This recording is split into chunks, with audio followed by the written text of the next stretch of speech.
Jesus draws you not to pass by, but to abide. Jesus calls you because he wants to walk with you in union. Jesus has been drawing you with the magnetic pull of his love so that you would come close and live in the presence of your Father. Revelation from the Lord has awakened your heart, and the communion with him that comes after, that's what sustains your life with him. Let's awaken the world to Jesus. Today, we're going to talk about abiding with Jesus after he draws you. He doesn't draw you to visit. He draws you to remain. Hey everybody, I'm Daniel Elijah with Awaken to Jesus, and we are talking about the magnetism of the Lord Jesus.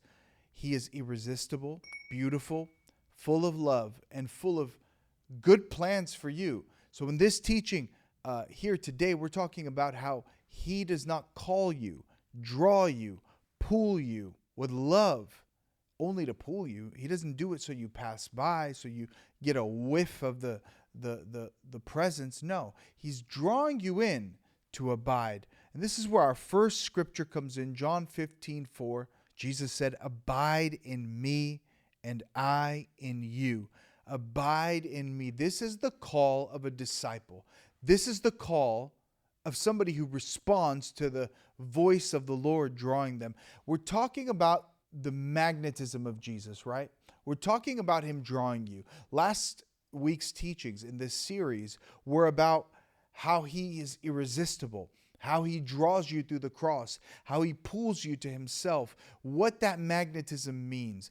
The book we wrote in this month for the ministry is called Magnetic Jesus, because we're talking about how he is an irresistible Lord and how he draws us through prayer, through scripture, and it encapsulates the revelation. But why does he draw you? This is what we're dealing with this week, and it is to abide. You may be drawn to Jesus emotionally, but staying with him is not emotional. It's relational. It's not just an experience or a shot in the arm. It is abiding, living, relating, uniting. Fascination responds to moments. Fellowship shares life. A lot of people are fascinated by Jesus. Even in the Gospels, when you read the Word of God, it was a lot of people who were just fascinated. Who is he? What is he doing? He's healing. We want to show up. He's feeding. We want to show up. We need to know about him. Pilate wanted to know about him. All the governors wanted to know about him. Everyone wants to know about him. Everybody wants to take a glimpse. But fellowship comes to those who are devoted. And it brings you into unity. And this is the scripture I want to read here. It's Philippians 3, verse 10. It's a very powerful scripture. It says, "That I may know him." This is the cry of everyone who has tasted of the magnetic love of Jesus, that holy draw of Christ. You step in and say, "Lord, I surrender to you." This will be your next desire. Once you say yes to the pull, to the draw, you are going to start wanting to know this. This is what Paul wrote, "that I may know him," the intimate knowledge of God, just like you would know a spouse. Just like you would know yourself. You know what you're like. Imagine knowing the Lord like that. Jesus, what are you thinking, feeling? What do you like? What is your nature? What moves you, Lord? Move me with what moves you. Let me think your thoughts. Let me not speak if my words grieve you or they're out of order with your presence. Let me not feel this if it's not part of your nature. I want to know you intimately, and that comes with union, that I may know him. But let me finish this verse. It says, "In the power of his resurrection and the fellowship of his sufferings, being made conformable unto the image of his death." That's what we're called to be. We're called to know Jesus in the power of his resurrection, in the fellowship of his sufferings, in the depth of his love. Paul was not speaking of inspiration here. He's speaking of participation. Knowing him involves being united, participating, sharing life. And so this is the statement here. Listen, Jesus does not invite you to orbit him. He didn't invite you to orbit him. He invited you to abide in him. And that's the key. You can live your life around Jesus. he's in a bubble. You go to church and you think about him. You may read a chapter here and there and he's a passing thought. You're orbiting him. No, he said, abide in me. Let the entirety of your life flow. This is the true Christian life. Why are we walking this walk? The process of sanctification is so that your life gets consumed in the life of Christ, engulfed in the life of Christ, so that your whole existence, this is called the process of union, or the process of theosis, or the process of oneness, where your entire life starts to take on the consciousness of Christ, where he is flowing through you consistently. He's not a byproduct. He's not an afterthought. He's not a mention. He's not someone you remember here and there. He is living and breathing through you, and him are one. That's what's happening. You and him become one. This is what he's inviting you to. He's inviting you to abide. John 15:4. Abide in me and I in you, as the branch cannot bear fruit by itself unless it abides in the vine. Fruit is not produced by effort. It's produced by abiding, by intimacy, by nearness, by union. When you live at a distance, the life force drains. When you live in union, the life of Christ flows through you. What is in the life of Christ? It's his consciousness. What's in his consciousness? His psyche, his inner thoughts, his imaginations, his desires, his motives. This is the life. It's like sap flowing through a tree, giving life, nutrient, minerals, vitamins to the leaves and the fruit of the tree, to the branches and to the twigs and to the very ends of the tree. What's in the center goes to the ends of the branches. So what's in the center of the Lord Jesus is the glory of God. It's the full nature of the triune God. And when you are in him, abiding in him, see, he didn't draw you to draw you. He drew you to abide, to connect, and to unify. And when that happens, the sap-like life of God begins to flow through your spiritual veins. And your soul has veins. Your soul has a nervous system that is connected to your physical nervous system. Everything in your body is mirroring your spirit body and your soul body. But your soul body and your spirit body have to receive nourishment through abiding, because fruit cannot be produced by effort. It's produced through union, through connection with the Lord Jesus. And the person of Jesus Christ will flow through you as life that flows through sap in a tree, sap in a vine bush where grapes are formed. You will form into the image of Jesus Christ. But you see, abiding is not striving to stay worthy. You're not earning worthiness. It's staying where the life flows. In verse 5, John 15:5, Jesus said, apart from me, you can do nothing. That is not condemnation toward you. It is a revelation about your source. Adam and Eve thought apart from him, they can do what they want and they could be like the Most High. But they saw quickly that they began to shrivel.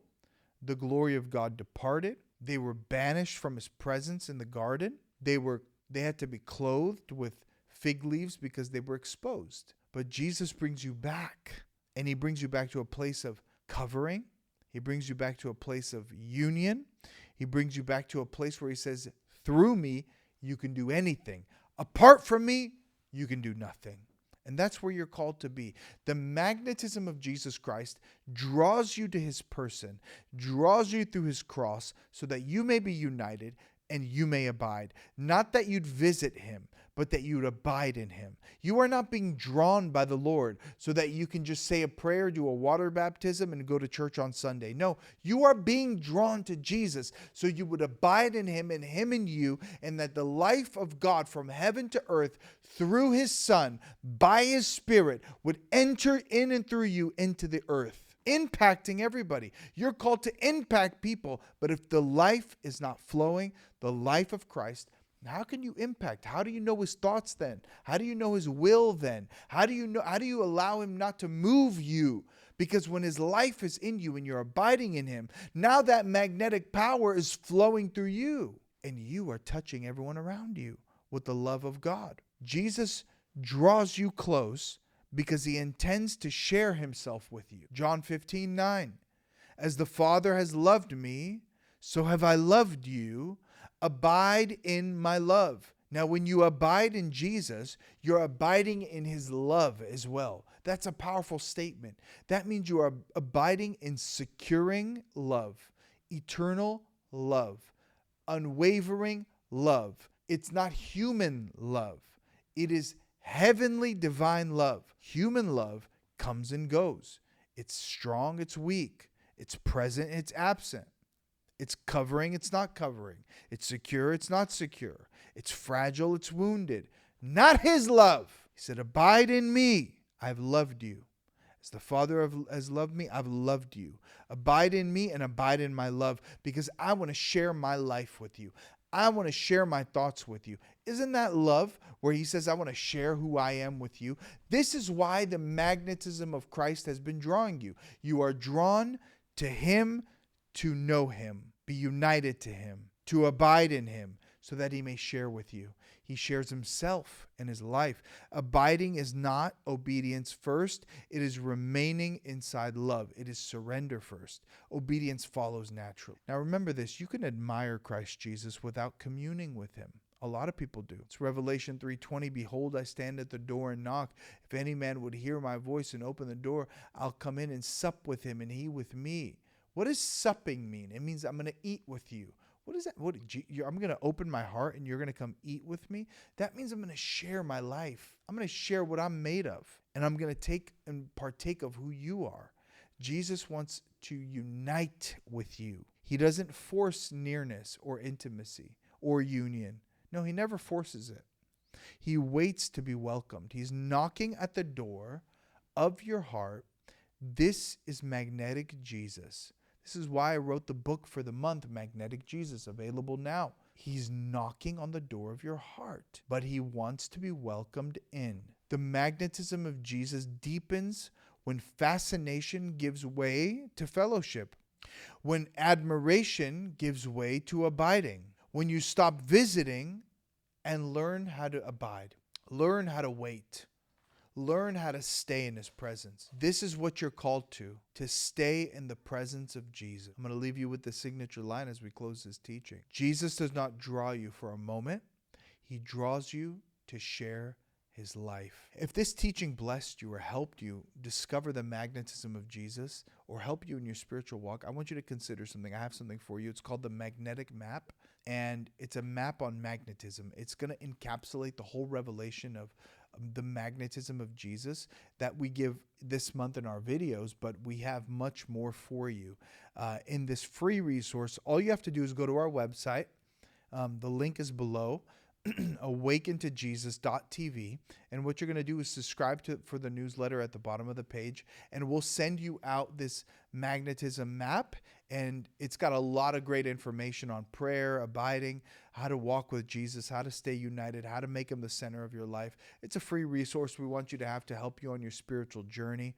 And I want you to consider giving to the ministry Awaken to Jesus. This is good ground. We are a Christ-centered movement, unveiling Jesus in all things throughout Scripture, creation, and the inner life. This is who we are, bringing people into union with him. We draw souls to union with Christ.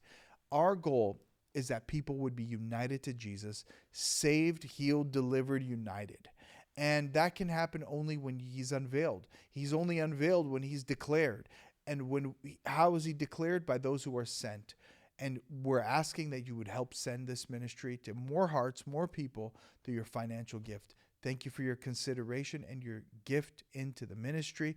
Let's end this with prayer. Say, Jesus, draw me beyond distance. Teach me to abide in you, not just visit. Let intimacy replace striving, and let communion with you be my new home. Lord, you are my home. You are my everything.